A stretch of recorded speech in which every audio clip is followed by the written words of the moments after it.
이사야 32장이고요. 7절과 8절 두 절 말씀을 우리가 한 목소리로 읽습니다. 7절입니다.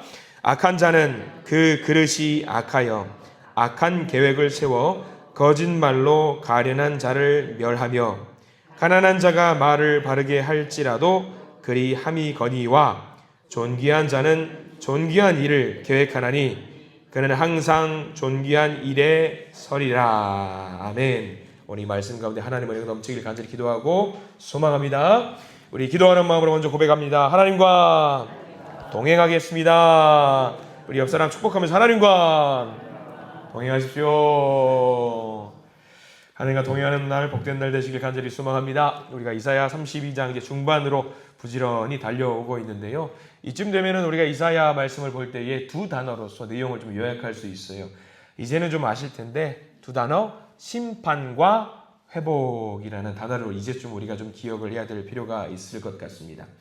여기까지 이제 심판과 회복은 어느 정도는 아실 겁니다. 근데 아시다시피 이사야 말씀은 동시에 예언의 말씀도 기록이 되어 있다는 것도 기억하셔야 돼요. 회복의 예언이죠.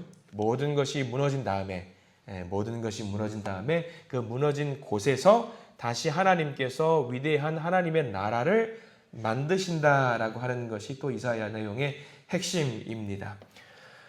누군가를 통해서 하나님의 부르심을 받은 누군가를 통해서 하나님의 나라가 회복이 된다. 그것이 또 신약까지 이어진다라고 하면은 누구를 염두에 두고 있는 말일까요?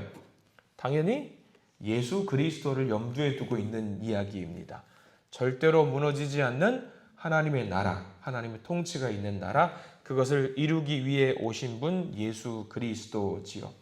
그 내용이 오늘 32장 말씀에는 조금씩 이제 드러나기 시작을 하고 있는 거거든요.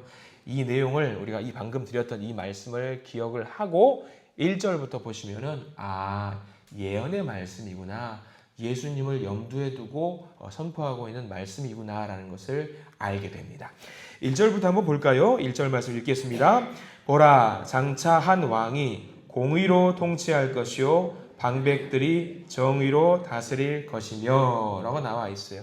대번에 우리는 알잖아요. 구약도 알고 신약도 알고 하나님의 말씀을 많이 알고 있기 때문에 1절 말씀이 예언의 말씀이라고 한다면 우리는 누군지 바로 알아요. 예수님을 상징하는 말이구나. 한 왕이 등장을 해서 열강을 무찌르고 하나님의 나라를 만드시겠구나. 근데 사람들은 무슨 생각을 했을까요? 신약이 아니에요. 구약 시대에 살던 이스라엘 백성들은 무슨 생각을 했냐? 예수님까지는 가지도 못해요. 이 사람들은 무슨 생각을 했냐? 아수르라든가 어떤 강대국들을 무찌러 줄 수 있는 히스기야 왕이나 요시야 왕 같은 그런 왕들, 대단한 왕들, 그런 왕이 나타나서 우리들을 도와주겠구나라는 생각들을 했습니다. 근데 1절 말씀을 잘 보시면은요, 두 가지 단어에 집중을 좀 할 필요가 있어요. 아무리 훌륭한 왕이라고 할지라도 이것은 있고 이것은 없어요. 두 개의 단어가 뭐냐면 공의라는 단어에 동그라미 표시를 한번 해주시고요.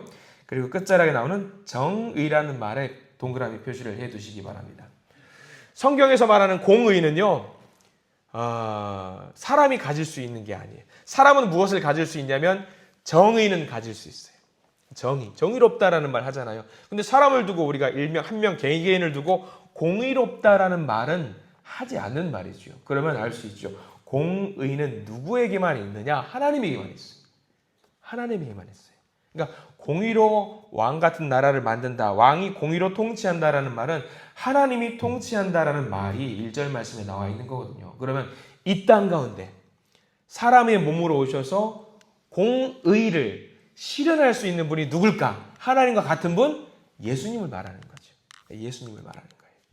그래서 32장의 예언의 말씀은요, 풍전등화와 같은 어떤 이스라엘 나라의 위기를 두고 하는 예언이 아니라 미래에 다가올 예수 그리스도를 생각하면서 하는 말씀이 32장 말씀이에요. 2절도 계속해서 보면은요, 그 맥락으로 보시면은 무슨 말이구나라는 걸 알아요. 2절 말씀은요, 한번 그림을 쫙 그려보시면 돼요. 2절 읽어보겠습니다. 또 그 사람은 광풍을 피하는 곳, 폭우를 가리는 곳 같을 것이며 마른 땅의 냇물 같을 것이며 곤비한 땅의 큰 바위 그늘 같으리니. 자, 먼저 보세요. 광풍을 피하는 곳, 폭우를 가리는 곳. 여러분 혹시 그림을 그리시면 어떤 그림이 떠오르세요? 이것과 뭘 매칭을 시키면 되냐면 예수님하고 매칭을 해보세요. 그러면은 대번에 여러분들은 어디로 그림이 떠오르냐면은 갈릴리 호수가 떠올리셔야 될 겁니다. 저만 떠오르는지 모르겠어요. 왜 저만 말씀 묵상하면 저는 거기 대번에 떠오르던데 예수님이 풍랑을 잠잠하게 하시는 장면, 광풍을 잠잠하게 하시는 그 장면이 2절 말씀에는 예언이 되어 있는 거죠. 저자는 누구이길래 풍랑도 순종하는가, 풍랑도 잔잔해지는가, 제자들이 이야기를 했고 사람들이 말을 했었어요. 사람들은 기적을 보고 놀랐지만 사실 예수님의 제자들이라든가 말씀을 잘 알고 있는 사람들은 대번에 무슨 생각을 했냐면 이사야 32장 2절 말씀을 떠올렸을 거예요. 야, 풍랑도 광풍도 잔잔하게 만드는 자, 저 공의로운 사람이 누구란 말이냐. 그러면서 제자들은 확신했겠죠. 저분이 메시아다. 저분이 이사야 32장에 기록되어 있는 그 말씀에 예언이 되어 있는 그분이다라는 것을 알았을 겁니다. 그런데 우리는요, 우리의 삶 속에서 이 말을 적용해야 되잖아요. 이 말씀이 무슨 말씀을 우리에게 주시는 것인가? 우리의 삶 속에서도 만나게 되는 많은 광풍들이 있는데 그것을 피하게 만들어 주시는 분이 누구다? 예수님이라는 것을 우리가 기억을 해야 된다는 거예요. 이 시대를 살아가는 사람에게 정말 큰 위로의 말씀이지요. 고통이 찾아올 때 한번 여러분들 생각해 보십시오. 고통이 비라는 것으로 어떤 나에게 비를 막 대차게 막 뿌려준다고 생각을 해보세요. 아픔이 찾아올 때 생각해 보세요. 그 고통 가운데 있으면 많은 분들이 무슨 생각을 하냐면 왜 나에게만 이 위기가 찾아올까? 왜 나에게만 이 고난이 찾아올까? 그런데 아니에요. 살다 보면 비가 오는데 비가 안 올 수 없잖아요. 비는 와요. 비는 무조건 와요. 다만 내리는 비를 안 맞을 수 있는 방법이 하나 있어요. 뭔지 아세요? 비사이로 막가. 우산을 쓰시면 돼요. 비사이로 막가는 제 몸매 갖고는 안 될 것 같은데 우산을 쓰시면은 비를 안 맞을 수 있어요. 나를 향해 오는 비를 가려주는 분이 계신다라고 한다면요, 다른 사람은 비를 맞을지언정 나는 안 맞을 수 있는 거죠. 그분이 바로 예수 그리스도라는 것을 지금 오늘 말씀은 이야기를 해주고 있는 거죠. 그래서 가장 필요한 거 예수님과 동행하는 거예요. 예수님과 동행하는 거. 살면서 예수님과 동행하시는 우리 믿음의 성도님 되시기를 축원합니다. 내게 오는 그 비를 피하게 만들어주시고 광풍을 잠잠하게 만들어주시고 풍랑을 잠잠하게 만들어주신 그 예수님을 의지할 때 우리는 그 비를 피할 수 있다라는 거지요. 그리고 2절 중간에는 또 계속해서 말씀을 하고 있습니다. 우리 주님이 어떤 분이냐. 2절 중간에 보면 마른 땅에 냇물 같을 것이다. 그리고 곤비한 땅에 큰 바위 그늘 같을 것이다. 예수님은 어떤 분이냐. 먼지 풀풀 날리는 그런 사막 광야에 같은 곳에 경작할 수 없는 죽은 것 같은 그 땅 가운데 냇물과 같은 생명이 되시는 분이시다. 그 예수님이시다. 그런 분이 장차 올 것이다. 그리고 곤비한 땅에 큰 바위 그늘, 광야에서 어딘가 이동하기 위해서 가장 필요한 것이 있다라고 한다면 그늘입니다. 그런 그들에게 구름 기둥이라고 하는 것은요, 목숨을 맡길 수 있는 그런 존재지요. 그 구름 기둥의 흐름에 그대로 따라갈 때에 이동하는 사람들은요 모두 다 살 수 있어요. 그런 구름 기둥과 같은 존재가 누구다? 예수 그리스도다라는 거지요. 계속해서 예수님을 향한 예언의 말씀을 하고 있는데 그 예수님을 오시면, 그 예수님을 의지하면 이 믿는 사람들이 얻어갈 수 있는 큰 복이 4개가 나와요. 또는 감당해야 될 사명이 4개가 나오는데 3절부터 보시면은 4가지가 나오는데 그 4가지 모두에다가 여러분들 동그라미 표시를 해두셨으면 좋겠어요. 제가 한번 읽어볼 텐데 눈으로 한번 따라오시기 바랍니다. 3절 시작합니다. 보는 자의 눈이 감기지 아니할 것이요. 거기 1번이에요. 눈이 감기지 아니할 것이요. 예수를 주님으로 영접하면 눈이 감기지 않는다. 2번째, 듣는 자가 귀를 기울일 것이다. 이게 2번이 되겠죠. 먼저 보시죠. 눈이 감기지 않고 귀가 열린다. 보는 자의 눈이 감기지 않는다. 감긴 눈이 떠진다. 많은 앞을 볼 수 없는 자들의 눈이 떠진다라는 말씀이지요. 예수를 믿을 때. 예수님이 정말 그러셨잖아요. 이 땅 가운데 오셨을 때에 소경들의 눈을 뜨게도 만들어 주셨고 마음의 눈이 닫혀있는 자들의 눈을 뜨게도 만들어 주셨습니다. 이게 언제 가능하느냐? 예수님을 믿을 때 가능하다라는 것. 귀를 기울이는 것은 무엇입니까? 듣는 자가 귀가 열린다라는 거죠. 막혀있던 귀가 들려서 하나님의 말씀을 들을 수 있게 된다는 거예요. 예수를 믿을 때 그게 가능하다라는 이야기고요. 4절 말씀에는 또 나옵니다. 조급한 자의 마음이 지식을 깨닫고, 마음이 지식을 깨닫고 마음이 열린다라는 말이에요. 닫혀있던 마음이 열린다라는 거예요. 예수를 믿을 때. 그리고 마지막이죠. 어눌한 자의 혀가 민첩하여 말을 분명히 할 것이라. 이제 이 모든 것을 경험했어요. 눈이 열리고 귀가 열리고 마음이 열리면 마지막으로 해야 되는 거, 내 입을 가지고 선포해야 되는 거죠. 내가 믿은 예수를 선포해야 되는 거예요. 예수님을 주인으로 생각하며 주인의 말씀대로 사는 자들은 이렇게 차츰차츰 변하게 된다라는 거예요. 예수님으로 인해서 그것이 가능해진다라는 이야기지요. 자, 여기까지는 좋아요. 예수님을 믿고 그 주님을 의지할 때에 우리가 누릴 수 있는 복이지요. 근데 문제는요, 5절부터입니다. 5절에는요, 정반대의 사람이 등장을 해요.